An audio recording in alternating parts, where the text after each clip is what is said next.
Hello friends, my name is Ashwini Kumar और स्वागत है आपका मेरे YouTube channel learn with Ashwini में। तो फ्रेंड्स, हम लोग इडियम्स एंड फ्रेजेस कर रहे थे।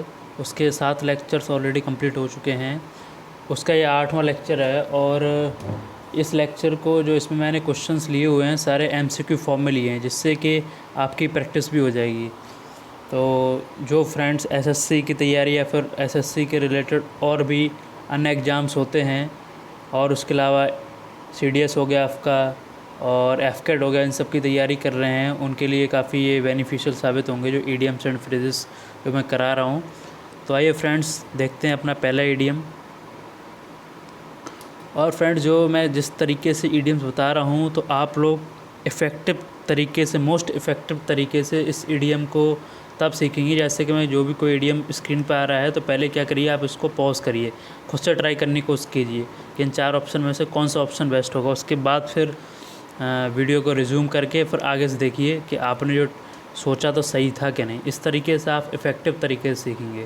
तो आइए फ्रेंड्स, स्टार्ट करते हैं अपना पहला ईडीएम। तो पहले ईडीएम है हमारा, why are you jumping down my throat, I was not even in the house when it happened. तो इसका जो मतलब है ये है कि आप why are you jumping down my throat, तो इसका जंपिंग डाउन माई थ्रोट जो ईडीएम है इसका क्या मीनिंग होता है। तो फ्रेंड्स, अगर कहीं पे भी आपको जंपिंग डाउन माई थ्रोट और दिखता है तो इसका मतलब होता है कि किसी को डांटना, किसी को सुनाना, किसी पे चिल्लाना। ऐसे कि मैं पहले बता चुका हूँ, इससे रिलेटेड ईडीएम पहले भी आ चुका है, पिछली कहीं जो मैंने पिछले ईडीएम्स एंड फ्रेजेस कराए हैं उसमें भी ये आ चुका है। अगर डांटने के लिए अगर आपको ईडीएम यूज़ करना है तो give someone a piece of mind, ये भी यूज़ कर सकते हैं। ठीक है, to give someone a piece of mind, या take to task, take to task. ठीक, टेक टू टास्क, तो ये भी ईडीएम है, किसी को डांटने के लिए यूज़ किया जाता है। तो अब यहाँ पर देखते हैं ऑप्शन में से, अब देखिए डांटने के लिए, ठीक है, स्कोल्ड, स्कोल्ड भी जानते हैं आप लोग। स्कोल्ड मतलब इसका जो ईडीएम का डांटने से देखते हैं कौन सा ऑप्शन सही बैठ रहा है। एनोइंग, एनोइंग माने तो डांटना नहीं होता। बीटिंग नहीं होता। मेक मी लाफ नहीं होता। रिप्रिमेंड यस होता है। अगर मान लो कि आपको फ्रेंड्स रिप्रिमेंड का मतलब नहीं पता होता, बाकी 3 का मतलब पता है, तो आप एलिमिनेशन से भी कर सकते हैं ये क्वेश्चन कि ये नहीं होगा। पीटना तो नहीं होगा, डांटने का पीटने में काफ़ी डिफरेंस है। एनॉय, किसी को तंग करना, ये भी नहीं होगा। हंसाना, ये भी नहीं होगा। तो जो बचा अपने आप ऑटोमेटिकली सही हो जाएगा। तो रिप्रिमेंड मतलब होता है फ्रेंड डांटना, तुम्हारा सही आंसर ये हो गया। तो एक रिप्रिमेंड का मैंने पिछले ही लेक्चर में शायद मैंने रिप्रिमेंड का एक सिनोनिम और बताया था, आपको फिर से बताता हूँ। अपब्रेड, UPBRAID, अपब्रेड। एक चाइल्ड भी होता है, CHIDE। ठीक है, डांटने के लिए यूज़ करते हैं। ठीक, और बुरी तरह किसी को सुनाना, डांटना, रिप्रूव भी यूज़ करते हैं, REPROVE, रिप्रूव। ठीक है, तो आप चाहें तो इनको नोट कर लीजिए। नेक्स्ट ईडीएम है फ्रेंड हमारा, many politicians in India are not fit to hold a candle to Mahatma Gandhi. तो हमारे इंडिया में कई पॉलिटिशियंस ऐसे हैं जो अब ऐसे फ्रेंड, इसका पहले मीनिंग देखते हैं, उसके बाद फिर हम बताते हैं कि इसका जो एग्जांपल है, जो सेंटेंस है, उसका मीनिंग बाद में क्लियर करते हैं। पहले इसका ईडीएम का मतलब देख लेते हैं। Fit to hold a candle, तो friends fit to hold a candle का मतलब होता है कि किसी के समान होना। ठीक है, क्वालिटीज़ में या गुणों में किसी के समान होना। ठीक है, उतना ही अच्छा होना इतना को पर्सन है। तो यहाँ पर देखते हैं कि कौन सा इनमें से ऑप्शन सही बैठ रहा है, किसी के बिल्कुल समान होना। तो to be the perfect choice, perfect, समान होने में परफेक्ट होने में बहुत बड़ा डिफरेंस नज़र आ रहा है। चलिए और ऑप्शन देखते हैं। सुपीरियर, समान तो नहीं है, सुपीरियर, इन्फीरियर भी नहीं होगा। To be as good as a person और थिंग मैंसन, ये होगा, क्योंकि as good as a person मतलब जो पर्सन है उसके जितना ही अच्छा होना। ठीक है, या कोई थिंग है उससे भी कंपेयर कर सकते हैं, पर्सन या थिंग। तो यहाँ पे जो है हमारा, many politicians in India are not fit to hold a candle to Mahatma Gandhi, क्योंकि हमारे देश में कई सारे पॉलिटिशियंस हैं पर महात्मा गांधी के इक्विवेलेंट, उनके समान पॉलिटिशियन कोई भी नहीं है। ठीक है, तो अगर हम बात करें तो किसी फील्ड में ले सकते हैं, अगर कोई किसी के समान है, जैसे कि सचिन तेंदुलकर की बात हम करते हैं, ठीक है। अभी तो खैर विराट कोहली की काफ़ी तुलना होती है सचिन तेंदुलकर से, और काफ़ी अच्छा काम भी कर रहे हैं विराट कोहली। तो विराट कोहली से पहले जहाँ तक मुझे लगता है इतने सारे प्लेयर थे जो मैंने देखे हैं सचिन के बाद, के मतलब I found no one player in India was was not fit to hold a candle to Sachin Tendulkar, ठीक है। यानी कि इतने प्लेयर जो पहले थे कोई भी मतलब इक्विवेलेंट नहीं था सचिन के, लेकिन अब विराट कोहली हैं तो काफ़ी अच्छा खेल रहे हैं, तो वो मान सकते हैं उनको इक्विवेलेंट है। लेकिन उससे पहले कोई प्लेयर था, any player was not fit to hold a candle to Sachin Tendulkar, ठीक है। कोई प्लेयर उनके बराबर का नहीं था लगभग, ठीक है। तो ये उसका मतलब होता है किसी के इक्विवेलेंट होना या उतना ही अच्छा होना इतना कोई पर्सन है to fit to hold a candle.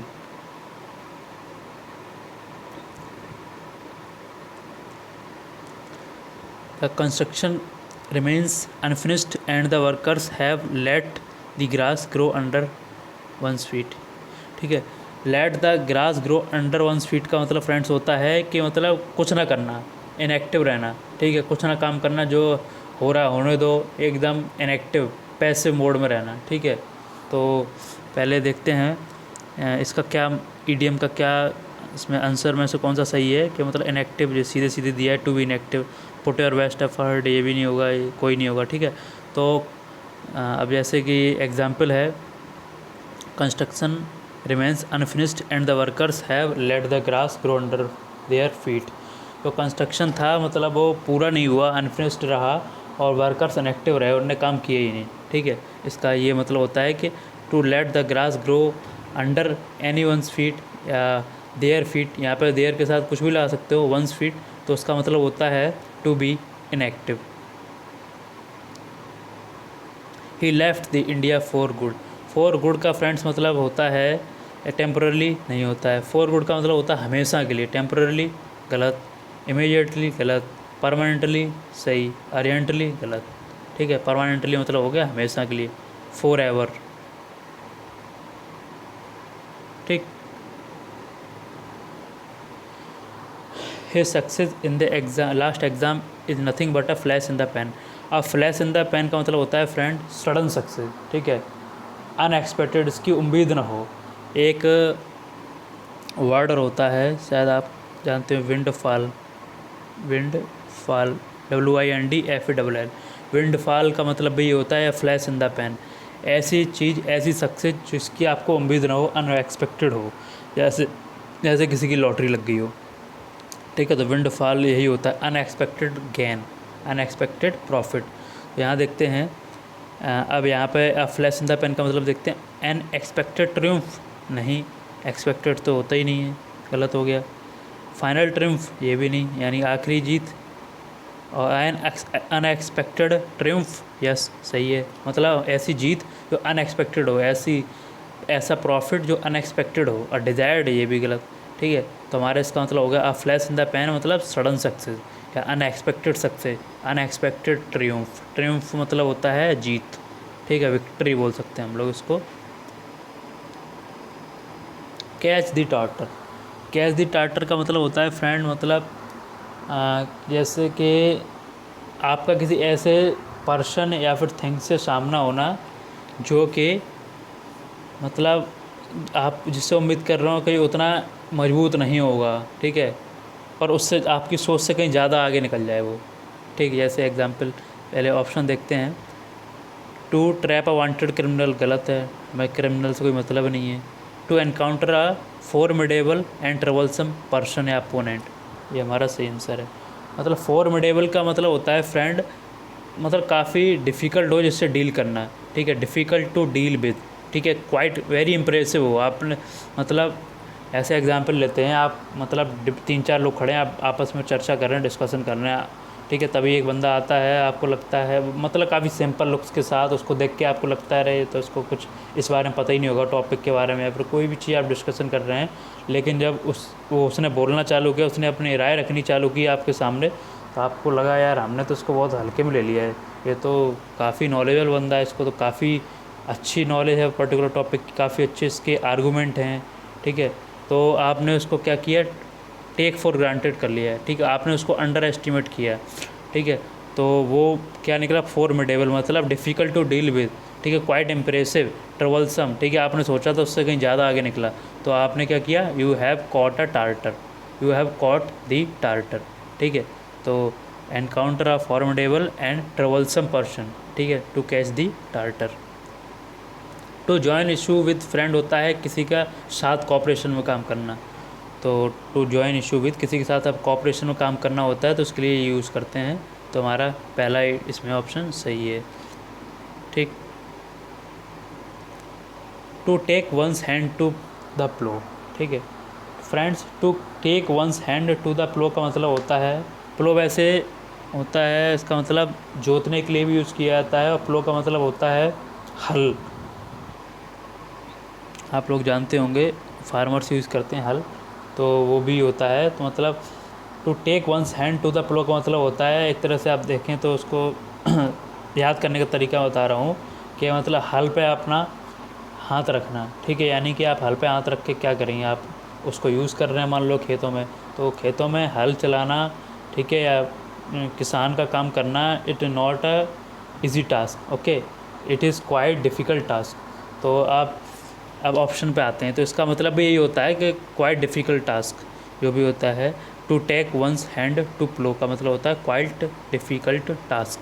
To take up agriculture farming, गलत, ये मतलब यहाँ फार्मिंग से इसका कोई लेना देना नहीं है, ये केवल एक ईडियम है, ठीक है, इसका मतलब होता है डिफ़िकल्ट टास्क करना, तो फार्मिंग से इसका कोई लेना देना नहीं है, ठीक है। To take interest in technical work, technical से भी कोई लेना देना नहीं है। To get entangled into unnecessary things, entangled मतलब होता है फ्रेंड, इंटेंगल वर्ब है, इसका मतलब होता है फंसना, to get entangled into unnecessary things नहीं, यहाँ ऐसी कोई बात ही नहीं।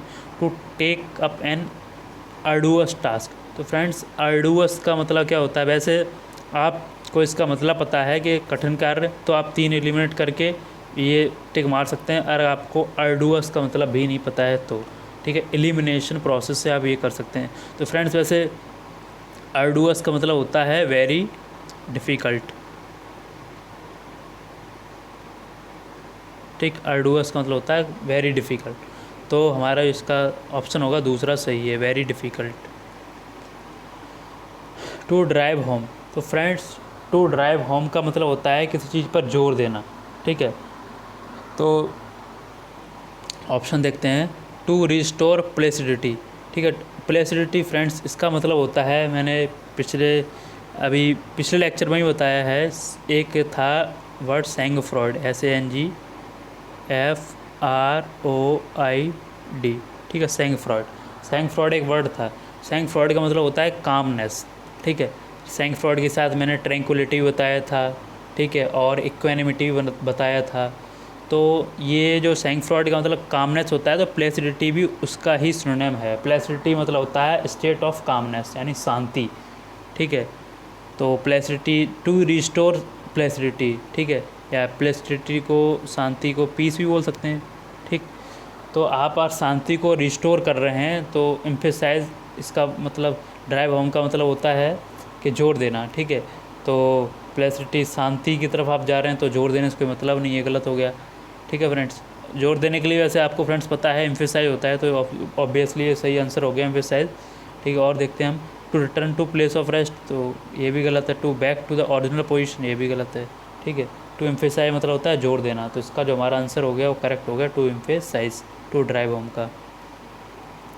To beg the question, friends to beg the question होता है किसी से आप क्वेश्चन करना, ठीक है, तो आइए आंसर देखते हैं इसका।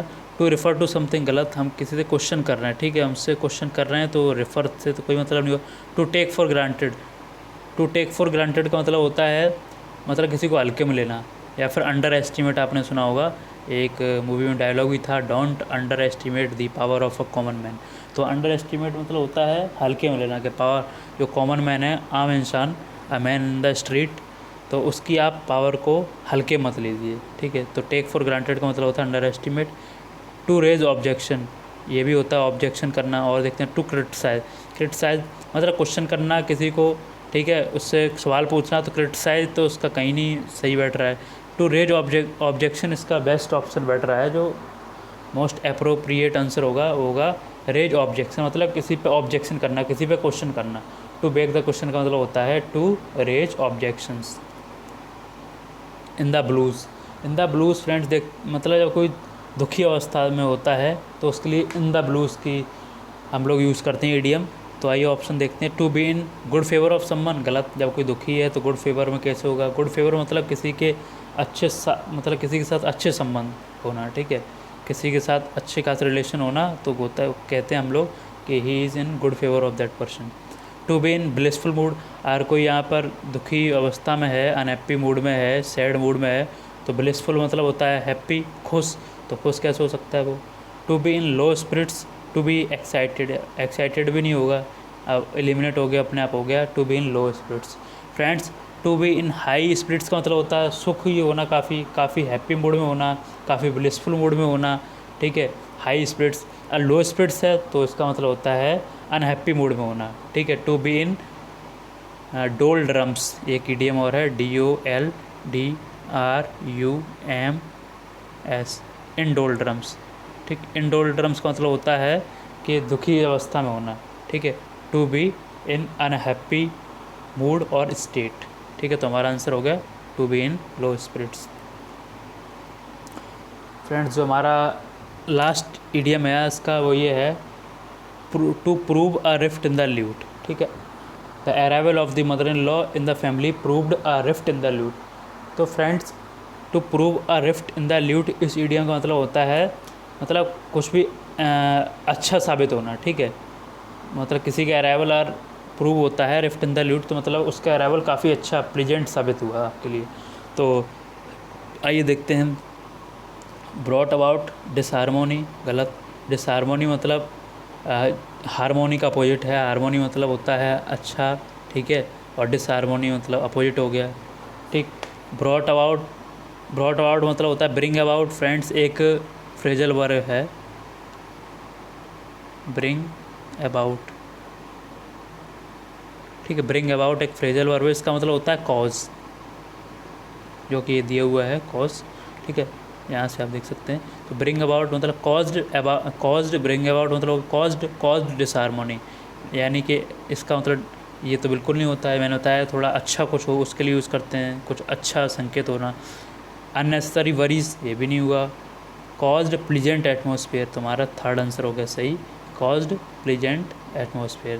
Prove to be a lucky, lucky भी नहीं हुआ। जो हमारा बेस्ट ऑप्शन है वो ये है, कॉज्ड अ प्लीजेंट एटमोसफियर, ठीक है। मतलब जो मदर इन लॉ के अराइवल हुआ फैमिली में, तो ये it caused a pleasant atmosphere, मतलब घर का माहौल काफ़ी प्लीजेंट हो गया, ठीक है। तो if something proves a rift in the lewd it means it causes a pleasant atmosphere. तुम्हारा आंसर सी करेक्ट हो गया, ठीक है फ्रेंड्स। तो फ्रेंड्स थैंक यू, उम्मीद है आपको ये लेक्चर पसंद आया होगा। अगर आपको अच्छा लगा वीडियो तो आप उसको लाइक करिए, और अगर आपके कोई सजेशंस हैं तो आप कमेंट बॉक्स में उसको लिख सकते हैं। और अगर आप चैनल पर नए हैं तो please subscribe to my channel. तो मिलते हैं फ्रेंड्स अपने नेक्स्ट वीडियो में। Thank you, take care, bye bye.